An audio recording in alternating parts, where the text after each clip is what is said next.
오늘 하루 뉴스를 정리해드리는 뉴스브리핑 손보라입니다. 먼저 한 주간 시민들에게 큰 관심을 끌었던 영상부터 살펴보시죠. 지난 한 주 KBS 제주뉴스 페이스북에서 가장 화제가 됐던 영상은 지난 18일 7시 오늘 제주의 사건 25시에서 전해드렸던 학교폭력 속보입니다. 12,000여 명에게 전달됐고요. 또한 12,000여 명의 사람들이 폭발적인 관심을 보여줬습니다. 중고교생 집단 폭행이 발생한 서귀포시 한 중학교에서 학생이 교사를 폭행하고요. 심지어 학교폭력 가해 학생이 피해 학생 부모를 협박했다는 충격적인 소식입니다. 제주 지역 내 계속되는 학교폭력에 학부모들의 불안이 커지면서 이번 뉴스에 적극적인 관심을 보여주고 있습니다. 제주도민이라면 꼭 알아야 할 오늘 제주의 시사용어, 제주도의 후속 대책으로 이슈가 된 행복주택에 대해서 알아보겠습니다. 행복주택은 사회 초년생과 신혼부부, 주거 안정지원 계층을 위해 만들어진 임대료가 저렴한 공공임대주택인데요. 직장과 학교가 가까운 곳이나 대중교통 이용이 편리한 곳에 짓는다는 것이 큰 장점입니다. 특히 주변 시세의 60에서 80% 수준에서 보증금과 임대료가 책정되는데요. 대학생 청년과 신혼부부는 6년, 자녀가 1명 이상인 신혼부부와 한부모 가족은 10년, 고령자, 주거 급여 수급자는 20년간 거주할 수 있습니다. 제주도는 시민복지타운 내 700세대 규모 행복주택을 추진할 계획이었지만 백지화됐죠. 오늘 제주도는 행복주택의 후속 대책을 발표했는데요. 이와 관련된 기사는 잠시 후에 확인해 보겠습니다. 오늘도 제2공항 기획보도 이어갑니다. 1조 원이 넘을 것으로 추정되는 제2공항 접근도로 건설 비용이 사전 타당성 용역 결과에는 모두 빠졌다는 소식 전해드렸는데요. 공항 운영비 산출에도 의문이 생기고 있습니다. 보도에 최승민 기자입니다. 제주 공항 인프라 확충 사전 타당성 용역진이 분석한 제2공항 운영비입니다. 인건비와 경비 단 2개 항목으로 연간 평균 960억 원의 비용이 발생할 것으로 봤습니다. 30년 동안 운영비는 2조 8,800억 원으로 분석했습니다. 하지만 제2공항에 대한 한국개발연구원의 예비 타당성 조사에선 금액이 훨씬 늘어납니다. KDI는 연간 평균 1,200억 원, 30년 동안 3조 7천억 원의 비용을 추산했습니다. 같은 사업에 대한 분석인데 약 1조 원의 차이가 나는 겁니다.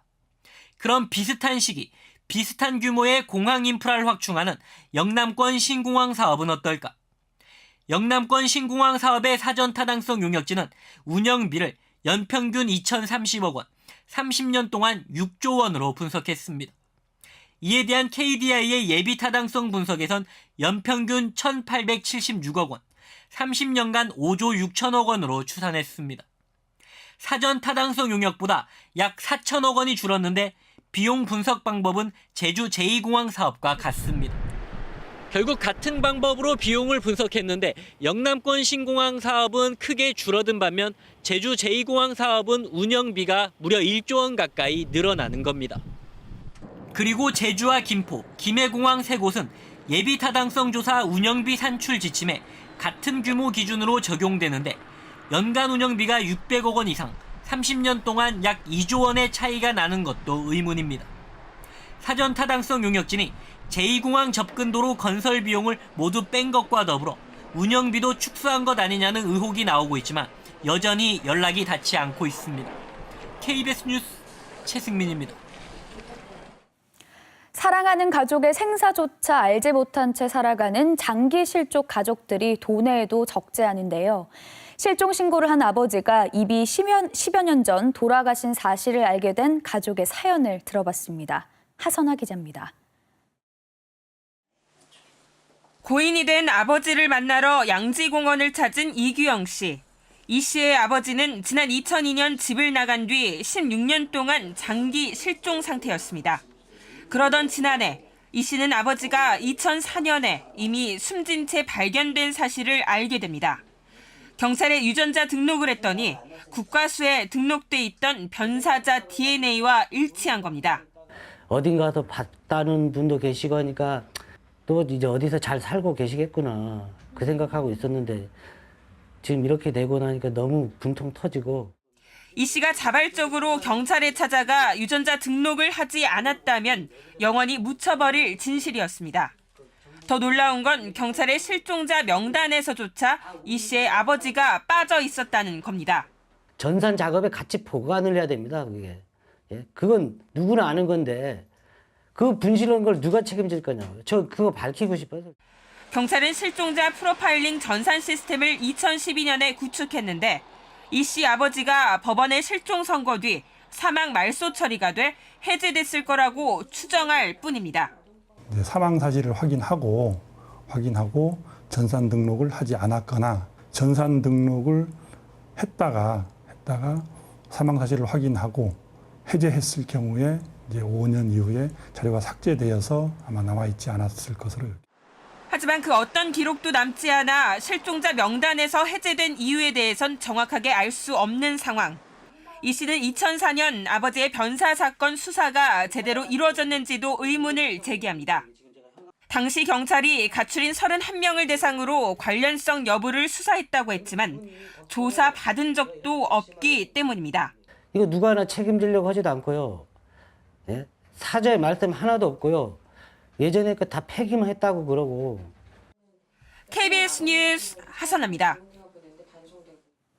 앞서 오프닝에서도 전해드렸듯이 제주에서 국내 첫 영리병원으로 추진하다 최근 허가가 취소된 녹지국제병원이 사업 중단 의사를 밝혔는데요. 해당 병원 직원들에게 이 같은 내용을 담은 통지서를 보냈습니다. 나종훈 기자입니다. 녹지국제병원의 사업자인 녹지제주 헬스케어타운 유한회사가 구샤팡 대표이사 명의로 최근 병원 직원들에게 보낸 글입니다. 객관적인 여건상 병원 사업을 접을 수밖에 없게 돼 여러분과 함께할 수 없다고 했습니다. 그동안 근로자의 고용 불안 문제를 해결하기 위해 노력했지만 이 지경까지 왔다며 사실상 직원들에게 해고를 통보했습니다. 녹지국제병원 사업자인 녹지제주가 병원 개설 허가 취소 이후 병원 사업 철회를 추진하는 것으로 확인됐습니다. 현재 녹지병원에 남아있는 직원은 간호사와 코디네이터 등 50여 명. 병원 직원들은 갑작스러운 통보에 황당하다는 입장입니다. 그쪽에서 갑자기 알리면서 금요일에 알리고 이제 월요일에 그쪽에서 노무사나 누구 온다고 그런 식으로 말씀을 하셨거든요. 그래서 당황스럽긴 합니다. 녹지병원이 문을 닫으면 의료관광을 통해 지역 경제를 활성화하겠다는 1조 원대 규모의 제주 헬스케어타운 조성 사업도 차질을 빚을 것이란 우려가 커지고 있습니다. 제주도는 대책을 마련하기 위해 정부와 제주도, 중국 녹지그룹 등이 참여하는 다자간 협상을 추진하고 있습니다. 또 지방 차원에서만 풀 수 있는 문제도 아닙니다. 녹지, 제주도, JDC, 그다음 중앙정부 그런 사자 간의 협의의 그 축들을 제대로 가동하는 쪽으로 함께 노력을 해나가겠고요. 제주도가 최근 녹지병원의 개설 허가를 취소한 이후 거액의 국제소송전이 예상됐지만 아직까지 추가적인 소송은 제기되지 않고 있습니다. KBS 뉴스 나종훈입니다. 제주시 도남동 시민복지타운 내 추진됐다 지난해 말 백지화된 행복주택 사업에 대해 제주도가 대책을 내놨습니다. 원희룡 지사는 오늘 도청 기자실에서 회견을 열고 제주시 연동과 노형동 일대 공영주차장과 공한지 주차장, 화북상업지역 도시개발사업 예정지 등 5개 부지에 앞서 백지화한 행복주택 800여 세대를 공급하겠다고 밝혔습니다. 행복주택은 지하 3개 층과 지상 1층 등 4개 층을 공영주차장으로 지상 2층 이상은 행복주택과 주택 주차장이 들어서는 형태인데 제주도는 6월 국토교통부에 사업을 신청할 계획입니다. 오는 7월부터 차고지 증명제가 제주 전역으로 확대 시행되는 가운데 제주도가 단계적으로 무료 공영주차장을 유료화하고 거주자 우선주차제 도입을 추진합니다. 제주도는 오늘 제주도청에서 열린 차고지 증명제 추진 상황 보고회에서 공영주차장의 87%가량이 무료로 개방돼 주차난이 심화되고 있다며 점진적으로 유료화하고 공영주차장 이용료를 보다 저렴한 요금으로 거주자 우선주차제를 도입하겠다며 다음 달 토론회를 열고 10월 안에 시범구역을 지정하겠다고 밝혔습니다. 지난해 도내 모 전통 오일 시장 활성화 사업 보조금 집행 과정에 문제가 있다는 KBS 보도와 관련해 제주지방경찰청이 해당 전통 오일 시장 활성화 사업에 참여하며 지자체 등의 보조금 3억 원 가량을 가로챈 모 사업자 대표 52살 최모 씨를 보조금 관리법 위반 등의 혐의로 구속했습니다. 또 최 씨의 범행에 동참하는 대가로 사업비 일부를 건네받은 육성 사업단 직원 등 관계자 7명도 같은 혐의로 입건했습니다. 최 씨는 지난 2015년부터 3년 동안 모 전통시장 육성사업단 임직원으로부터 사업 계획을 미리 빼내 수행 자격이 없는데도 13건의 사업을 수행하고 사업비를 부풀리면서 3억 원가량의 부당이득을 챙긴 혐의를 받고 있습니다. 제주지방법원 제2형사부는 여성 지적장애인들을 성폭행하고 금품을 빼앗은 혐의로 기소된 37살 박모 씨와 동갑내기인 또 다른 박모 씨 등 2명에게 장애인 중강간과 보복 협박죄를 적용해 징역 7년을 선고했습니다. 이들은 2016년 7월부터 이듬해 2월까지 지적장애 2급 여성 2명을 수차례에 걸쳐 성폭행하고 피해 여성의 월급날을 알고 불러내 죽이겠다고 협박하며 돈을 빼앗은 혐의로 재판에 넘겨졌습니다.